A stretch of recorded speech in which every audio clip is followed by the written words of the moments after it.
What is going on, everybody? Welcome to the Lore Reloaded. I am James, your lore master of the day. Let me turn that down just slightly. And let me know how the audio is coming in, if it's too loud or what is going on with you guys. Hey, if you haven't yet, you know exactly what's about to happen. Check me out at twitter.com/lore reloaded, twitch.tv /lore reloaded. Let me get a couple things out of the way, too, while I got your guys' wonderful attention. I will be doing Extra Life. For those who don't know what Extra Life is, I will be staying on for 24 hours raising money for a local hospital that actually saved my nephew's life. It'll be in November, so you'll be hearing more about it as time goes on. Additionally, nothing else that I can remember. Maybe not. I don't know. If I remember, I'll tell you guys about it. But let's say hi to a couple folks. Bad Wolf Gamer, what's going on? Hope you're doing well. 100% American Buffalo. Nate Watson, what is going on? Josh Street, Lex the Legend. Not just Lex. Lex the Legend. We also got Josh Street. Tyler Coles up into his house. Ketwalski, who will be having a special announcement coming out. Some pretty cool stuff. And we'll see from there. And then, of course, we have, and I think I've already said this, but I'll say it again, Nate Watson. The party can begin. Oh, and Karadef. And holy crap, Karadef is here. Eric Winlot is here. So let's just jump into it. If I remember anything else, I'll let you guys know about it. But this is actually in prime timeline. So as you guys know, I've done a couple of videos in the last few days, as is my MO. But what has occurred is I made a comment about the Enterprise J. Good morning, Red234. I made a comment about the Enterprise J, and a lot of people were really interested in that. It seems like the assumption is that the Enterprise J was a part of the Federation or a part of Starfleet. I have been of the opinion, and I still am, and I'll do a video on this, but I figured we'd talk about it. I have been of an opinion based on everything we've seen and dialogue from Daniels that the Federation and Starfleet don't exist into the 31st century. I think that that Starfleet and the Federation ultimately are either destroyed or become something else or something new. There's a couple of reasons for this. And again, a lot of it's based around Enterprise. There is some information in Voyager, but I'll be completely honest. Voyager does, as is Voyager's nature, contradict a few things. I mean, with Voyager, we even have them on record saying they never cared about continuity. But again, there's a couple of things in Voyager that leads me this way, and most of Enterprise does. Gareth Fairclough, helping out the channel, as always, giving a super chat. Thank you so much. I'm going to be actually getting the stuff back on that, you know, the clips and stuff coming up soon. But he says, $5, says, the first thing I hear on getting on here is the party can begin. It is ominous. It is ominous. And a good evening to you, too, good sir. So, the Enterprise J, first off, doesn't, when you look at the layout of the Enterprise J, doesn't really correspond with Federation design. That said, this is in the 31st century, so it's possible that you would have the evolution. But every time Daniels has a conversation, he states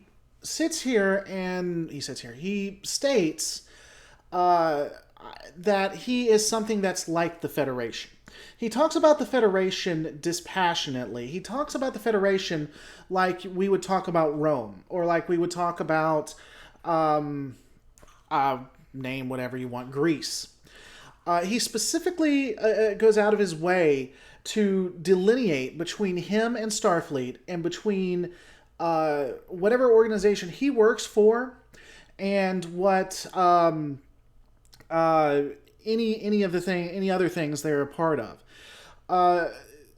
And when we see the Enterprise J, when we see Daniels, they're always in the background. They never help out Starfleet. They always just observe.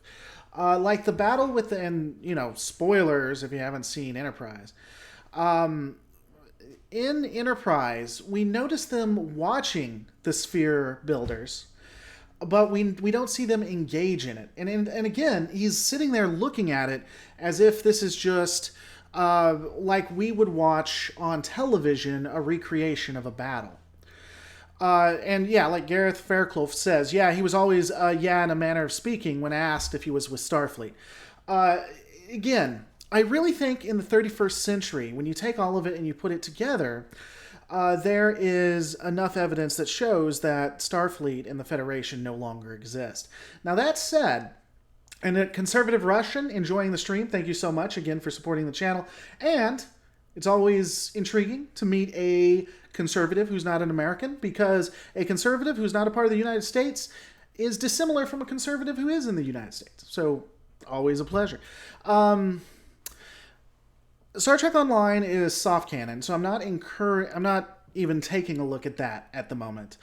And yeah, if you guys are watching, 86 people watching and only 11 thumbs up, what's going on with that? Just hit that like button or hit the dislike button. There should be like a 1,000 dislikes. 1,000 dislikes.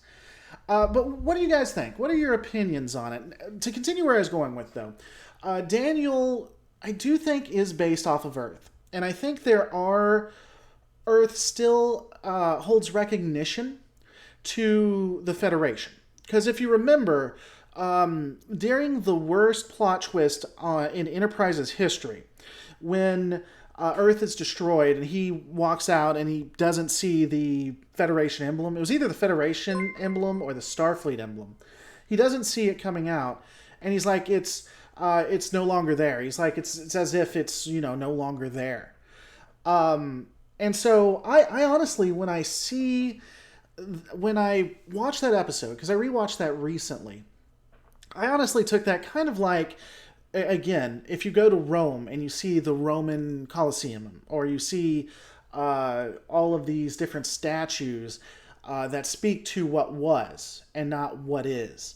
And again, the way he talks about it, the way Daniels goes through it, makes me believe that it isn't specifically that is a part of what he is, but kind of a memorial to what was. And so common weight clients, that's an interesting. I felt the same way about the Federation falling, though I figured it would reform and be transformed. Now that's definitely possible, right? It is definitely plausible that the Federation just turned into something else. For instance, it could have became Andromeda, or what Gene wanted Andromeda to be, right? That could have been the natural next step for it. But again, the more I look at it, the more I watch it, the less I think that Starfleet persevered. By the way, if you guys are watching this, don't forget to hit that thumbs up or thumbs down. I'm going to say this again since we have quite a few more watchers. I will be doing Extra Life, meaning I will be staying up for 24 hours to raise money for my local hospital. It'll actually be a website you guys go to. You can check them out. And this hospital saved my nephew's lives. That'll be November 2nd. So definitely write that down. Again, another super chat. Thank you so much, Conservative Russian. Could the Enterprise J be a Section 31 time ship, and there could be some type of stealth mode that Daniel takes Archer there? It's possible. That's another question. So I have two questions to this. When I think about Starfleet falling, that Starfleet no longer exists. The first is the inconsistencies we see in Voyager, because Voyager really has the inconsistencies. None of the others do it. And Section 31. I think Section 31 would definitively fight the Federation becoming something it's not.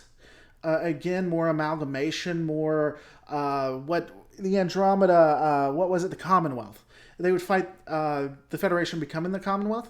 I think so. I could be wrong on that. Or, again, they would fight against it being destroyed, right? And then again, Voyager does have some inconsistencies. They make it seem like the Starfleet or the Federation exists. That said, there is a workaround for that. And I'm going to come back, Conservative Russian. We'll come back and definitely address that, because I don't feel like I addressed your super chat. We'll come back to that. It could be that in order to not impact the future, not change the future, the time agents that the time agents that come forward and meet the Voyager crew and such um, look like or act like they're a part of Starfleet as to not impact the future, so they don't know what's going to happen. I don't think this would be as important in Enterprise with the United Earth, because you can first off, Archer's an idiot, but beyond that, the he doesn't know what's going to happen. He doesn't know about Starfleet. He doesn't know all of these things, so I don't think that would be as impactful if he knew. Now, again, could the Enterprise J be a Section 31 time ship and there's some type of stealth mode? It is possible and interesting if Section 31 was still working in the background. Again, could it be? Yeah. I don't know if Section 31 would definitely have the resources to do it, I think. Looking at what you guys are saying, Kelton Clark Jr. says actually the Enterprise J did shake while they were on it, so from that I believe it was a part of the battle. I don't think it was. They were just close to one of the explosions. You see it shake when something explodes near it. I just think they were too close to it. We don't see it in any battle. It seems to be staying stationary. I just don't think it was a part of it. And it wasn't in the 31st century. I don't know what century it said it was, but it wasn't. Can we be deaf in one eye and blind in both ears? Yes, Pal Gaming. Definitively we can. Looking at history, most civilizations as large as the Federation either collapse or shrink considerably. Agreed. Every time you time travel, you create a new universe, so that future Archer witnessed is not guaranteed to be the same future. Yup. Just had a thought. What if the temporal Cold War was caused by a fight between Section 31 and the side of good old Danny Boy who were trying to get the feds involved? I mean, that would be an interesting twist. I wish they had done something more with it, right? That you find out that, yeah, the shadow guy, or whatever his name was actually Section 31, that was the battle. Now, for those who've watched SF Debris, I love SF Debris' explanation of the temporal Cold War, which I thought would have been intriguing. We got 112 people watching, only 39 thumbs up. I mean, if you guys are scared of hitting the thumbs up, I get it. It's scary. It's scary to, hit that button. And if you don't want to, I'm here for you. But I like the way SF Debris explains it, too, that they tie it into the end of Voyager. I'm not going to do it justice. So what I would suggest doing is, after this, going to sfdebris.com, looking at his review of Voyager, the last episode, the season finale, because he's going to explain it better. But effectively what he says is that the Borg... So what occurs is you see Janeway. It starts off the same way that it did before. You see Janeway looking at Earth. And kind of like it started beforehand. But instead of Voyager coming through, it is a Borg cube. And then you zoom in a little bit, and you can tell that Earth has been assimilated. And so now you have Janeway, who is a part of the Resistance. Most of the Alpha Quadrant is gone. I mean, Federation, Romulan, Klingon, all gone, all Borg. And so you have this alliance. You have Janeway, who is ahead of this alliance, and they figured out how to fight the Borg. They have the advanced technology we see. They have the armor. They have the Borg-killing torpedoes, or whatever the hell they use, right? But it came too late. Janeway and Voyager figured out this stuff, made this tech way too late. So Janeway goes back in time, like we see beforehand, and changes it, and then you have almost the exact same plot that you had. They destroy the Borg, whatever, Betsy's your aunt, Dad's your uncle, or whatever the hell the saying is, right? And you tie it into Enterprise, and here's how you do it. You bring in the temporal agents at the end of Voyager. And so there's a conversation between the powers that came together, the temporal accords, and they're arguing on should this be allowed to happen? Should Janeway do this massive amount of change? And so ultimately it's decided that she should be allowed to, because again, they wouldn't exist if they didn't allow this to happen. But it's not without consequence. It creates factions throughout time that now have access to this this temporal technology. And so now you have the temporal Cold War because of what happened in Voyager. It ties Voyager to Enterprise. It gets people who are watching Voyager currently to start watching the new series, and you got your temporal Cold War that you always wanted. Not my idea. I think it's interesting. I would have been interested to see it. Again, SF Debris explains it a lot better. But I think that would have been a good way to make it happen. But again, I kind of got sidetracked. I don't see any reason to believe that by the 31st century, the Federation and Starfleet exist anymore. If I had to guess, I would say that the Federation continued to consume all of the other powers, because that's what we see them do, until they got so big that they turned into something else. They turned into, again, the Commonwealth, or whatever they wanted to be. And so at that point, they stopped being that, right? Conservative Russian, again, helping out. Thank you so much. I cannot tell you how much that helps me out. What I never understood in Star Trek is the capital of the Federation, but yet it seems to be so undefended. Why is that? Well, here's my... so let me answer that in a second, because Mr. Randall brought up some. Why didn't they go against the Borg in First Contact? Why didn't they stop the Borg in First Contact? You're talking about the time agents. Let me ask you this. Here's a better plot hole to that. Geordi figures out how to time travel, and we never see it again after First Contact. Geordi figures out to do what the Borg did and goes home, and it's never questioned again, and they never use that again. That's a bigger plot hole if you ask me. But going back and taking a look at Conservative Russian, a lot of people don't understand why Earth is the central. It seems very human-centric. It doesn't seem consistent. I think that it makes sense that that Earth is called Sector 001, that Earth is the heart of the Federation. And the reason why I think that is because when you look at Earth's role in bringing the powers together, first as a part of what was it called? I've been watching too much Babylon 5 because I want to say League of Non-Aligned Worlds, which is obviously not. When they start out, the precursor to the Federation, and then starting the Federation, the humans are the glue that brings everyone together. So having that as the home, as Sector 001, makes sense. The more I research Earth, the more I research Sector 001, I'm not convinced that it's not undefended. I think that for the most part, it's pretty defensible and pretty well defended. It's just at certain times they don't do the best job. Like during TNG pacifism, they've kind of got a little bit of hubris going on there, so they don't have as much defense. And I recently came out with a video, which a lot of people apparently have an issue. Apparently I hate my audience now. But I came out with a video about why possibly the Enterprise B would be able to rescue those ships and others couldn't, right? Because of transwarp drive and everything like that.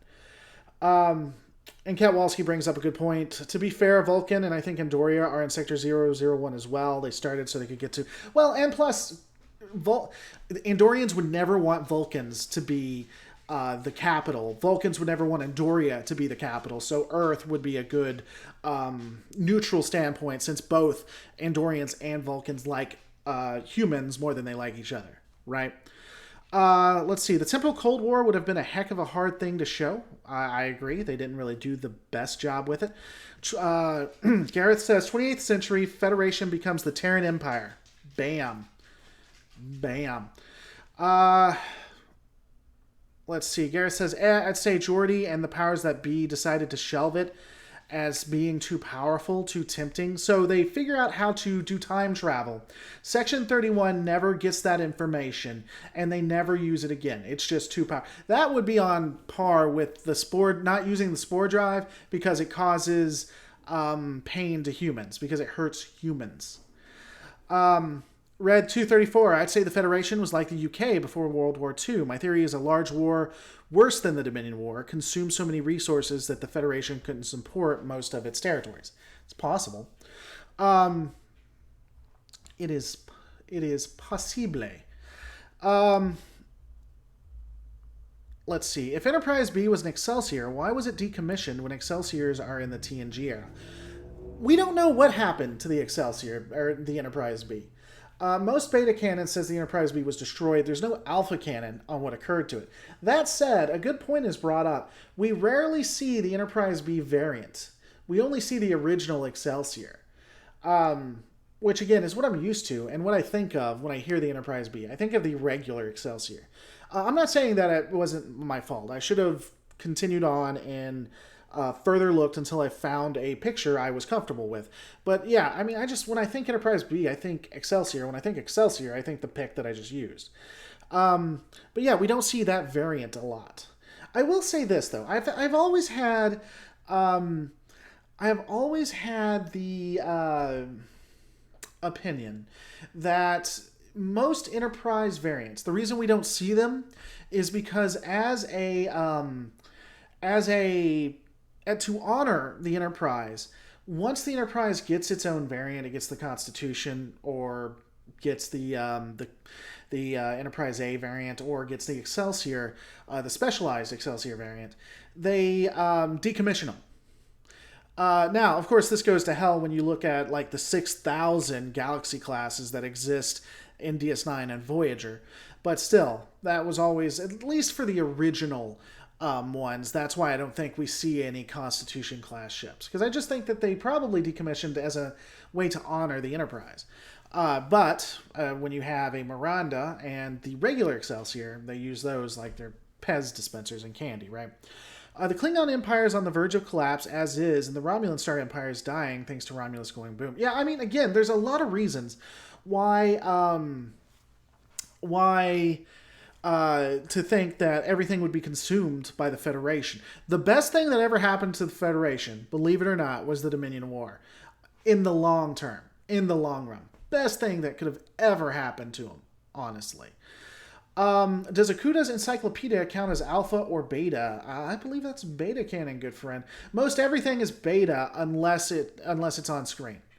I think the only thing that isn't beta canon that is not on screen is the DS9 technical manual. Either that or the maps, star charts. Probably star charts. And that's only partially done. They pick and choose what they want from it. I think the Enterprise B subtype was a rare variant, like the Seawolf class submarine Jimmy Carter, which is itself an experimental one-off boat, means for sneaky, beaky type stuff. Okay. I think the Federation merged and became something different with the Klingon Empire and the Romulan Star Empire. Well, we know that the Klingon Empire was merged into Starfleet, into the Federation, before they became something else. But it could have started down that path. Again, I'm all for them becoming the Terran Empire and ultimately, having midriffs and everything. That's what I hope they turned into. I think it'll be interesting if Star Trek Destiny should show us what's happened to Starfleet. I worry about that because I don't think they're going to do it any justice, to be honest. But I'm somewhat excited about it. Tentatively, we will say excited about it. By the way, guys, again, because we're watching, I'm going to say this. I won't say it too much longer, just ever so often, because people come in and people leave. What's going on, Gabriel? People come in and people leave. November 2nd or 4th. I think it's November 2nd. I'm going to be doing a 24-hour live stream to raise money for my local hospital, which saved my nephew. So make sure that you have the 2nd or the 4th or both off. so that you can come hang out with me. I'll be playing games. I'll be doing live chats. It'll just be a lot of fun. And they have their own website. It's through Extra Life. If you guys have seen them, it's a wonderful charity that you can do stuff like this through. The Federation is a paradox. It supports peace and high ideals of the sort, but is still a government that has to defend its sovereignty. So war has to be an option. Well, the Starfleet is an interesting... Starfleet is an interesting dichotomy. They want an uncomfortable peace almost at all costs, no matter what. We see this in TNG for sure. We also see it in Deep Space Nine. They're willing to take a lot of hell. A lot of hell to prevent people from going to war with them. Generally, they always strike second. Now, this isn't alpha canon by any stretch. It was apparently a part of a game, or a part of the games, and I think it does emphasize the way Starfleet works. In theory, Starfleet was supposed to be... Starfleet diplomacy worked like such. Have enough power and enough ability to make your to make your hit fatal. So if you hit or you strike someone, it's fatal. Have enough power to make your hit fatal. And always strike second. That is literally almost always how Starfleet works. Now, it doesn't always work like that because every war that Starfleet gets itself into, generally, they get the living hell beat out of them for like 2 years. Horrifically so. I think a lot of people point at the Dominion War, but let me say this. The second or third, thanks Discovery, Klingon Federation War, right before the Dominion War,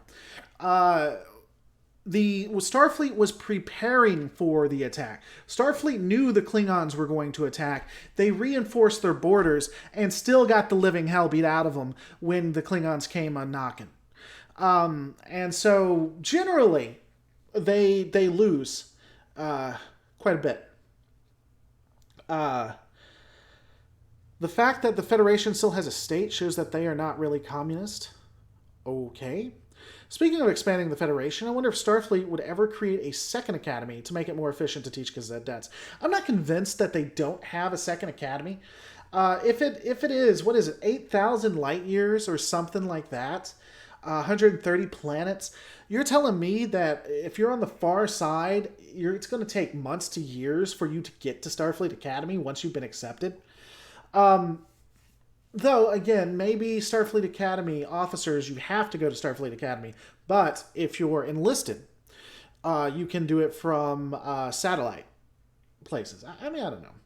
Starfleet, however, at Lore Reloaded, says T.D. Bodie, thought of itself as some flower child organization, and they only had weapons by coincidence. During the Next Generation, yes. During the Next Generation, absolutely. Can you imagine the Federation bumped into the Imperium of Man during the Great Crusade? They'd be horrified and it'd be beautiful. Yeah, what's interesting, though, is that when they first meet a civilization, they don't immediately balk at them. Or if they do, they're still willing to put up with them. Remember, the Dominion created and cloned two slave races. They had a slave race dedicated to killing people. They enslaved thousands of civilizations. Hundreds to thousands of civilizations. And Starfleet wanted peace with them. Starfleet wanted to, I would say allies. Some people might argue that. But they wanted peace at a minimum.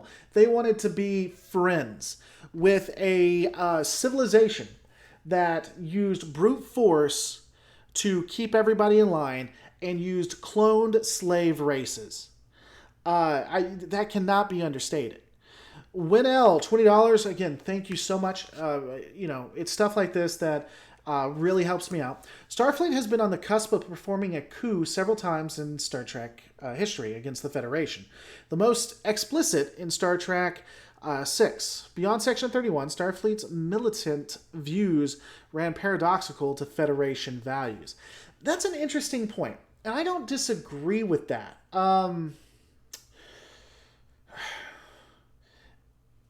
Uh, that that is, yeah. I mean, can you expect anything else during TNG pacifism that you would have these attempts to overthrow or to fight it? Now, Star Trek Six is different because it's not TNG pacifism, but I think that kind of makes sense when you've had warriors fighting each other for so long, especially when you've had the Klingons who have caused so much damage and so much death and so much horrific attacks on the Federation. The ability to wipe them away from people who've always been a part of that makes sense.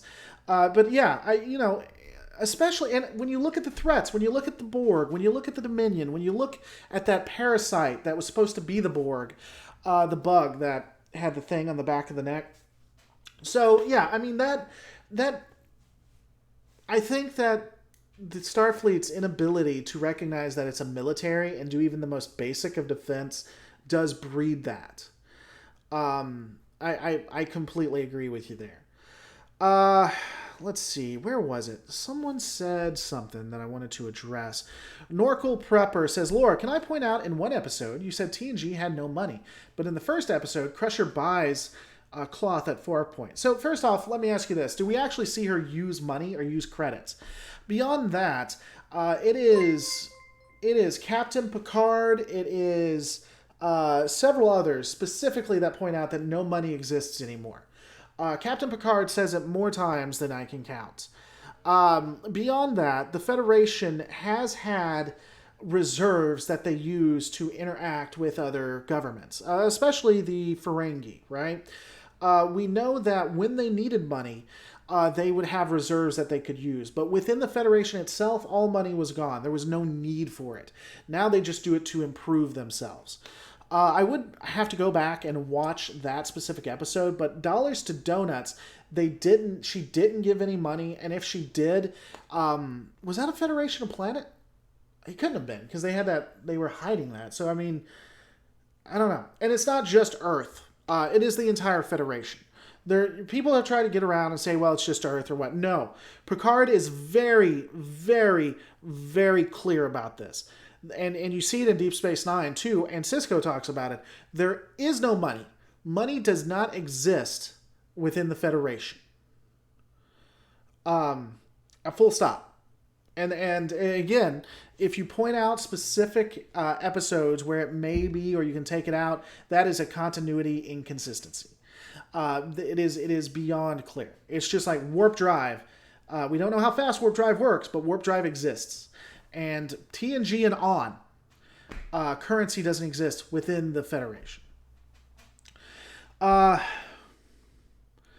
Lore Reloaded, if the Dominion wasn't such a huge threat and were more minor in scope, would the Federation declare war in an attempt to end their slave shenanigans instead of just playing nice? No, what I think they would have done is, because the Dominion was simply a souped-up Cardassian Union, right?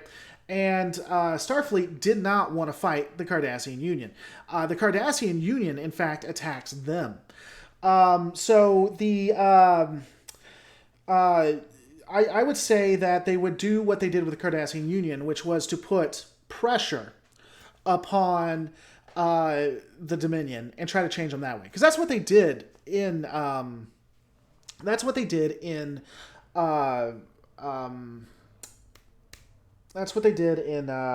Deep Space Nine. In DS9, we saw several examples of officers using Latinum. Yes, Deep Space Nine is not a Federation or Starfleet outpost. It in fact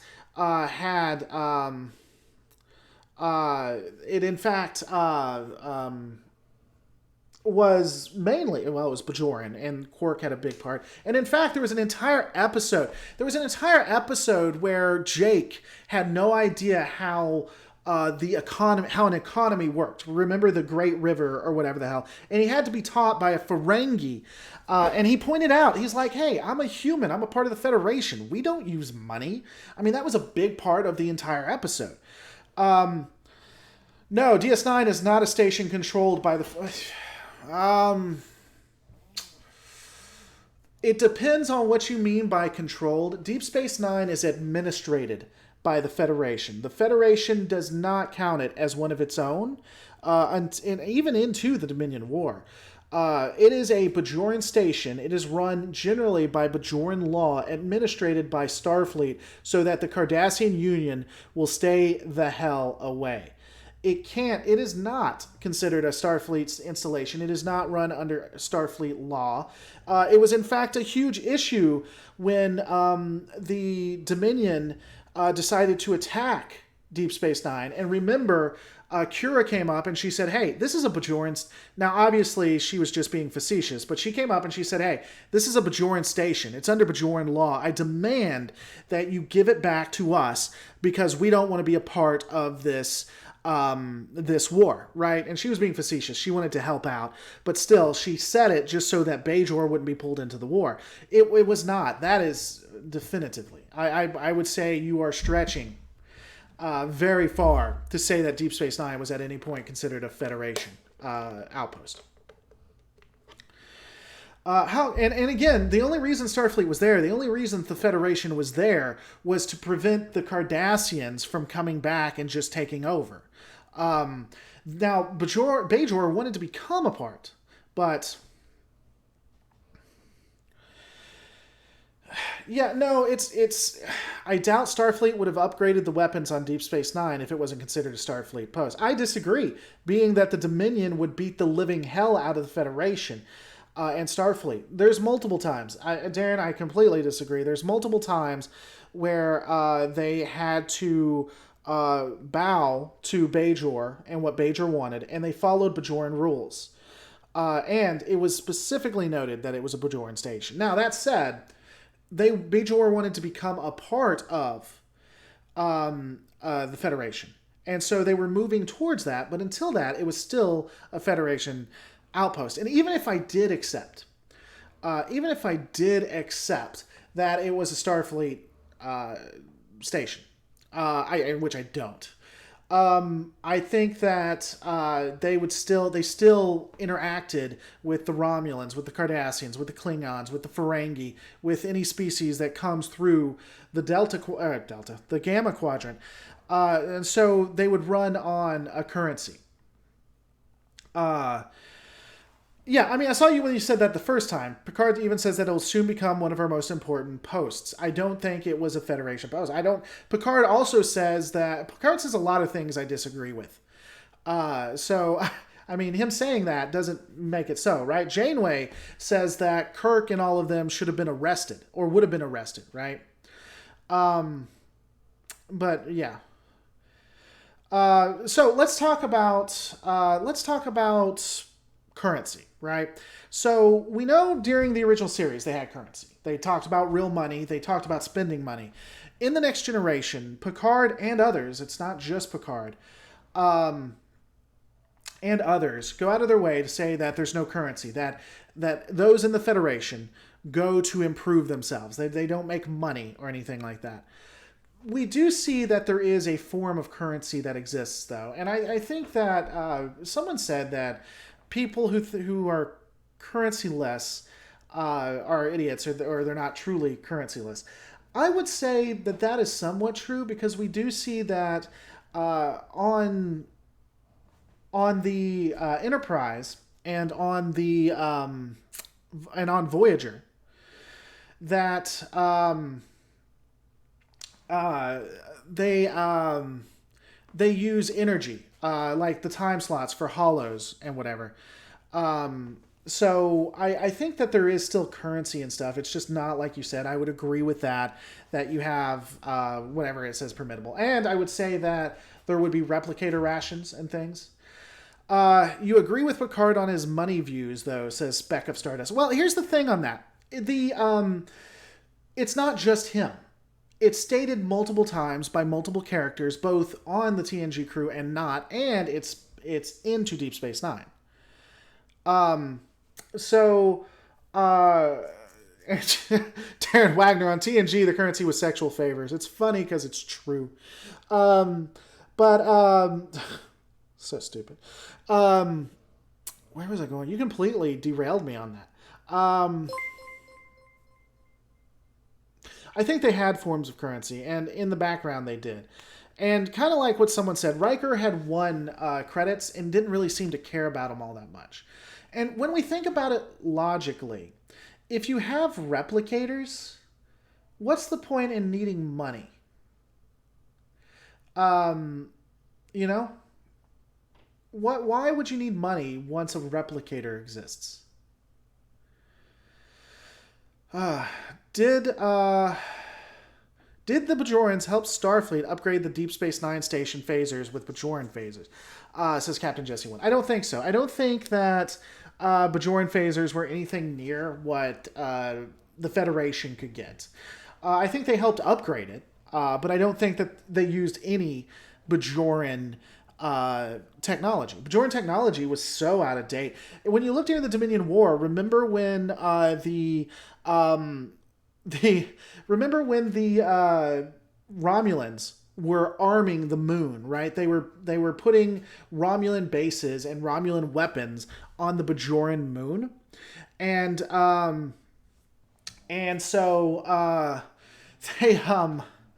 they decided to fight the Romulans, fight Didera Dex with impulse ships, which, by the way, is one of the reasons I think that the Bajorans didn't have warp, because what they brought was impulse ships to fight Didera Dex vessels. Thomas Potts, thank you so much supporting the channel. How did Sisko and other Starfleet crew get money? So there's a couple of ways that would have happened. Again, within the Federation, I don't think that they had currency. And someone keeps asking, what is currency? I'll take a look at that in a minute. But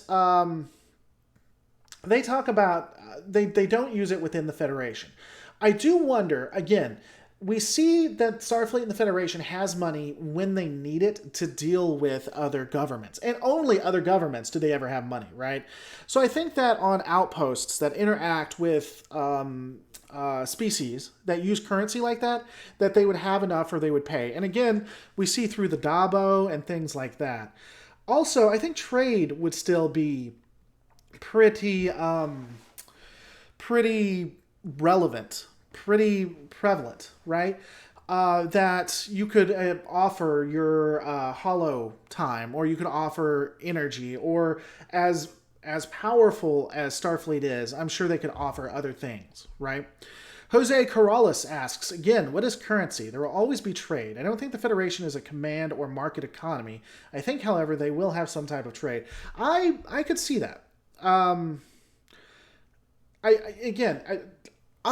think the Federation should be, I don't know if it should be capitalist, but I do think they should have some economy. The fact that it has no economy, your issues with them not having an economy is with Star Trek writers, not with me. Because I think in the original series they had an economy. I think they should still have an economy. I've never lived in a place that doesn't have an economy though, so maybe it's better. I don't know.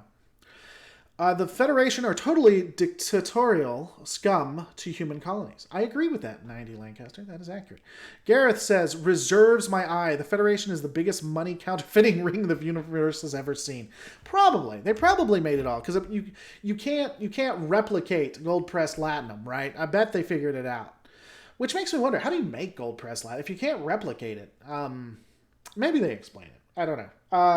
Maybe all roads lead to the Federation, and like you said, in the background, they're like the ones that control the entire market. Let's see. Kirk in Star Trek 4 says they have no money. Mikey, I'd have to see that, because they say in Undiscovered Country that money exists. And we even see them in multiple, both episodes and in movies, utilizing money. So I'd have to see what you're talking about.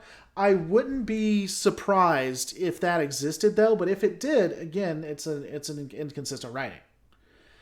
Oh, and Jason Fisher figured out how they make it. It's easy. You take latinum and you press it with gold. I mean, there you go. I mean, it fixes it. Boom. Well, talk about hubris and faith, says Jose Corrales. We'll talk about hubris and faith in technology. The Federation is a technocracy. If technology collapses, would the Federation be decimated? Would billions die? I wonder if our modern U.S. is like that. The answer to that is yes. Because we see if warp drive goes away, they destroy it all. So yeah, I think calling them a technocracy is fair. So there you go. Latinum was enriched into poor, cheap, worthless gold. Yeah, it's interesting because there are some actual episodes that say that gold is worth something, and then some that say it's not. And again, I know Trek being inconsistent. It's crazy, right? That never happens. But yeah. Plus, how can they carry money with no pockets? That is true. Did they use money during Archer's time? They did. And again, they talked, I think they talked about it. They may not have, but they would have had money during Archer's time. Yeah. Could the Federation have their own version of the Old Knight? I don't know what that is, Barcott, so if you can tell me what the Old Knight is, I'll give you my opinion on it. In the original series era, they sometimes have money from other times, and then other times don't understand anything about money. Yeah.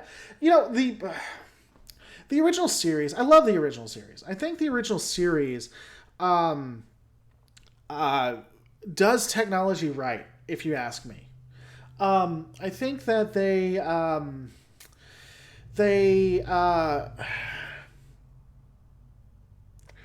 when they do technology, like when the shields raise, right? It takes time for the shields to raise. Not looking at the animated series, because I think it did no services to the original series. But the original series, it seemed more realistic with weapons. It seemed more realistic with propulsion and things like that.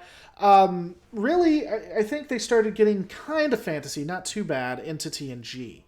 And again, going back to being more realistic, in the original series, they had money at certain points, right? So, Mikey Kirkland says, it's in the restaurant scene. Don't tell him you don't have money in the 23rd century. Well, we don't. What's that from? What restaurants? Oh, you're talking about in that. I mean, they may have not had... Well, they do have money in the 23rd. That's simply wrong. I mean, it's in several movies and in the Enterprise. It was a joke and it was wrong. It just is. But one thing to look at when you look at inconsistencies, or the way I try to do it, is what is the most consistent when technology is being treated, right? And how is there any way to make it work, right? It kind of goes back to that argument the anti-trekker was having with beaming through the shields and everything. In the original series, you couldn't beam through shields. For a lot of it, you actually couldn't fire through shields, apparently. So some of the first episodes talk about that, which is insane. In TNG, you couldn't, except towards the end. It kind of seemed like you could. Deep Space Nine, they do it. And then in Voyager, they outright say that they do it, right? So when it comes through beaming through shields, there's inconsistencies there. But what makes the most logical sense based on the episodes we have is that you couldn't in TOS, you couldn't in TNG. Deep Space Nine, they start refining the ability. Voyager, you're definitely able to. So, Eric the Bat says, Yeah, it's funny. It's funny that I'm a Southerner and I have an accent, Darren Wagner. It's great to make fun of people who are different, Darren Wagner. Thank you, Darren Wagner, for making fun of me for my accent. Thank you. Would you also like to go after other aspects of me, Darren Wagner? Maybe they don't... what was I going for? I lost what I was about to talk about because I went after Darren Wagner.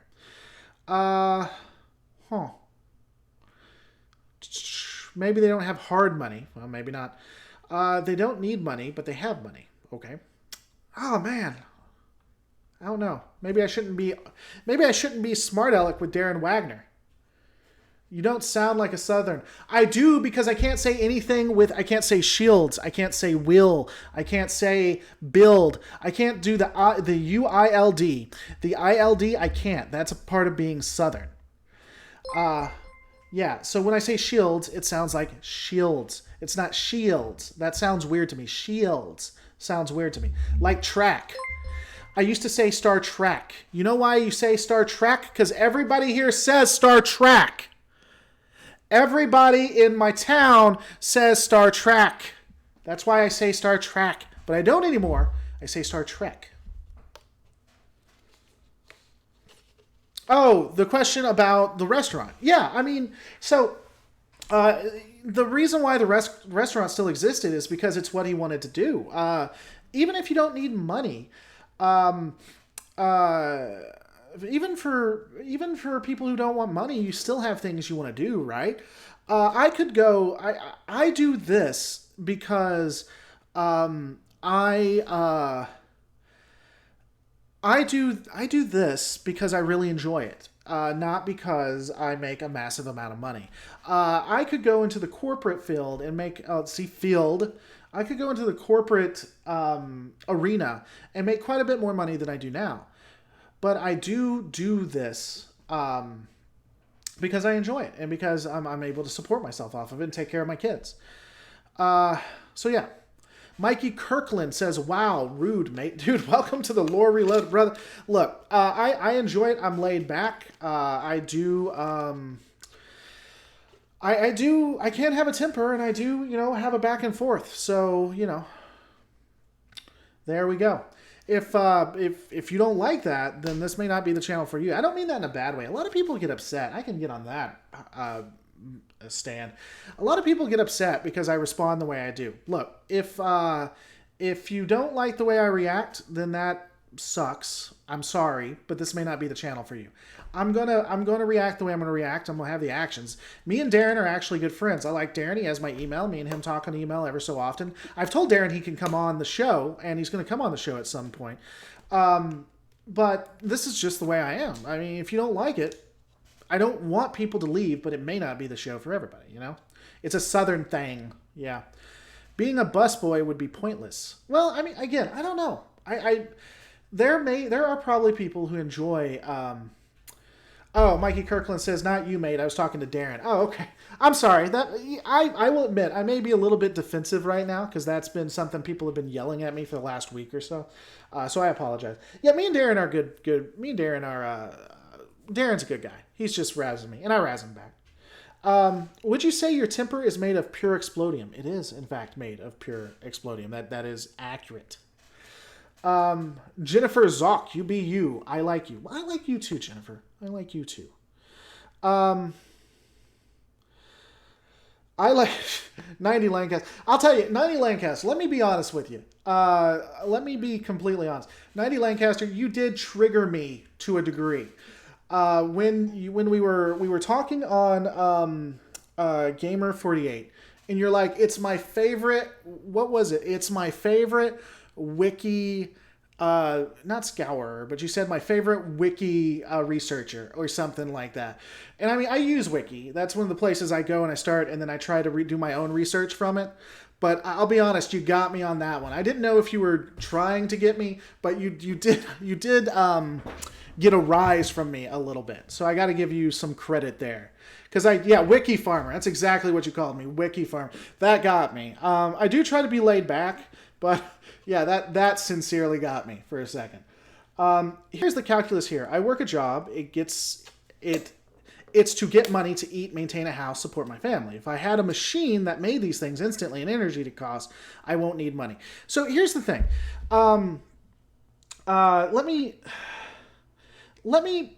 Let's talk about this. So first off, it's let's discuss this. First off, this is supposed to be advanced humans, right? These are supposed to be evolved humans. It's supposed to move past what we are here right now. But let me ask you this. If you could do anything that you wanted in the world, do you seriously think, well, if humanity, let's not even do it with you. Let's look at humanity. If humanity could do anything they wanted in the world, do you think that all of us would just be lazy and not do anything? If my kids were taken care of, if my kids, if I could, this house was taken care of, if I didn't need for anything, everything was supplied to me, I would still be an entertainer. I would still do what I'm doing now, But I would probably be much more of an entertainer. I'd take more risks. I'd do other things. Um, I don't. I have more faith in humanity. I really do. I have more faith in humanity. You know, maybe some jobs would go away. Maybe some things would stop. But I do think that that's how it'd go. Talk to you later, Red 234. Um, the editor, yeah, the editor's been there for a while. What is the value of dilithium to titanium, a positronic brain to bop gel pack? To produce an item, you need to know its value relative to one another. Well, I mean, if you can just make them, but, you know. Jennifer Zock, YouTube full time. I do YouTube full time, actually. I would actually YouTube more full time. I would expand much more than I am right now. George, Gareth says I'm lazy as hell, gotta say. I think that you'd find something to do. I do. I absolutely do. Terry Weaver, Lore Reloaded is communist. I'm not, in fact. I believe that it takes a melded or mixed economy, but I generally don't get into those things. I would go out and help build new things. Yeah, I mean, I think that we'd still do stuff. I just have more faith in humanity than that. They say there's no money, but then you read that they don't build massive numbers of ships because it would be a huge cost. The only, I guess maybe cost and resources and time would be what it is, right? Yeah, I don't know. I used to have that belief in humanity, not as much anymore, says Lanner. Yeah, our culture has become very divided. Of that, I would agree. I think a space society ran by cats would be superior to our society. Most societies would be much more than that. Yeah. So, hey man, wouldn't make fun of you for the way you talk. By the way, accents and speech impediments are not a measure of intelligence. Isaac Author is my favorite YouTuber, and he sounds like Elmer Fudd. I actually don't mind. You know, it's the part of the channel. We take shots and stuff at each other. I don't. It can get a little too much, but I don't really care. And you guys force me to speak better and to improve myself. So I'll never be able to say shields, will, or anything like that to your satisfaction. But I do think that I need to stop saying Star Trek and say Star Trek, because that's the way it's said. So, yay, I finally caught you live. Steven, I stayed here for you, good sir. I stayed here for you. Do you think the Federation started to use the medical command hologram idea in all their ships? When Voyager got home, maybe. I think that's a great idea. I think you should have an EMH, an ECH, a engineering thing. I mean, why wouldn't you have that? So I think that is a pretty good idea. We're going to be ending fairly shortly, though. Where are you from? I am from Alabama, Tennessee divide. I am from Tennessee. I can actually make it to Nashville in good time. So I am from the great state of Tennessee. You can't replicate antimatter. Oh, DV gave chat. Unique items. Thank you so much, DV. Unique items being bartered. Second economy. Well, yeah. I mean, there still would be an economy, probably. I do agree. What are your thoughts on Picard series? Do you think we could get Cisco or Janeway? Cisco is definitively out. Cisco doesn't even do the circuit anymore. Cisco doesn't want anything to do with Cisco's actor. Doesn't want anything to do with Star Trek anymore. I am honestly not as hopeful. I don't think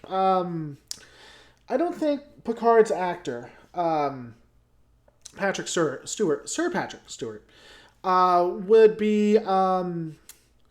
I don't think he's going to be as decisive or as powerful or as demanding as everybody thinks. I think it's quite possible that he will do something similar to what we see in Discovery.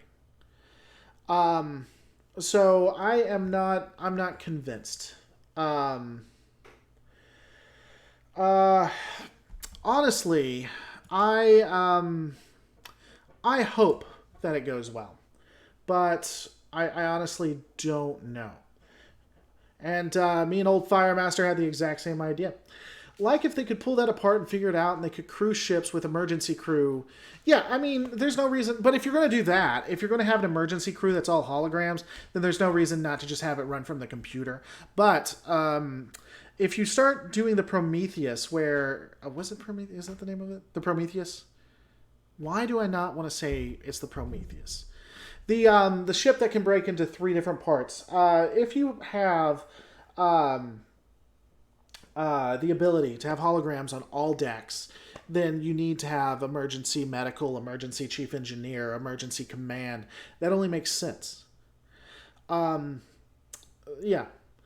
So Ira Bear is having effects shots from DS9 re-rendered in HD for his What We Left Behind documentary. I can't wait to see that. I'd be very interested. Some of the shields that they could beam through were older variants, like with the ship in Relics, or they manually modulate the beaming tech, at least in TNG. Voyager has at least 2 different episodes where they specifically beam through the shields because they have the information required to do so. Yeah, Prometheus is the multi-vector assault. Yeah, that's what I was talking about. If the ship loses power, you want independently powered holograms. Well, yeah, that would be required. Why you can't replicate cats? A cat-based economy. So, I saw this comic, and we'll probably end on this. I saw this comic. But before I say that, what is going on? Norma. Norma is pretty awesome, and is the Lore Reloaded viewer of the day. Norma is. So I saw this comic that I thought was hilarious, and we're going to probably end on this. So the comic had God or somebody, and he was talking to an angel, and he says, create a friend, something that will always help out humanity and will always be there to assist. And so the angel creates a dog and puts the dog forward. And then it cuts to hell with a demon, and the demon offers a cat. And I just thought that was apt, is what I thought. Rimmer is upset with Darren Wagner, apparently. Could the Federation make security holograms? Yeah, they could. I guess. It would make sense, but again, if you're going to do that, instead of creating security holograms, just create, space in the middle of it, right? I just did the impossible. I won an argument with one. Well, I'm glad I could be there for you. All right, guys, I think we're going to end it on that. Thanks so much for watching. Tomorrow, one thing, and the people who usually watch Babylon 5 probably are not watching this. Babylon 5 may not come out tomorrow. If it doesn't, it'll come out. You'll have 2 Babylon 5 episodes next week. I'm really having issues with the Centauri. I really am. But I'm coming along. I think I'll get it done. When do you normally do live broadcasts so I can be sure to catch the next one? In a perfect world, I like to do morning ones, Monday through Friday, morning at 9 p.m., nights at 8 p.m. or 9 p.m. Central Standard. Realistically, probably Sunday nights for sure, and then at least twice a week. Yeah, I mean, here's the thing, guys. I'm going to do the Babylon 5 stuff. I'm going to keep to it.